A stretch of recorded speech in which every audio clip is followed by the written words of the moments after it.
লালমনিরহাটের কালীগঞ্জ উপজেলার ৩টি গ্রামের ৫ শতাধিক পরিবার সৌদি আরব সহ মধ্যপ্রাচ্যের দেশগুলোর সঙ্গে মিল রেখে পবিত্র ঈদুল আজহা উদযাপন করেছেন।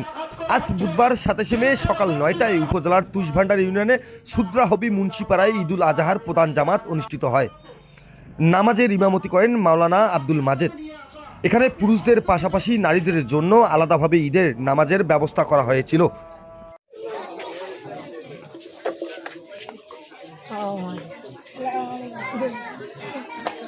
الصالح فيهن أحب إلى الله من هذه الأيام العشر فقالوا يا رسول الله صلى الله عليه وسلم জেলখানে বন্দী করা হচ্ছে ওই মুসলিমদের পাশে দাঁড়ানোর মতো সেই তৌফিক আমার রাসূল সাল্লাল্লাহু আলাইহি ওয়াসাল্লাম বলেছেন, মুসলিম হচ্ছে ওই ব্যক্তি যে ব্যক্তি অপর কোন মুসলিমকে নিজের মতো করে ভালোবাসে, অপর মুসলিমের জানকে নিজের জানের মতো। ভারতে আজকে আমাদের মুসলিম ভাইয়েরা যখন তারা আল্লাহ তাআলাকে রাজি খুশি করার জন্য আজকে হকের পথে নিয়ে আসা, আপনি হক বুঝেছেন, একাকী হকের কাজ করবেন, আল্লাহ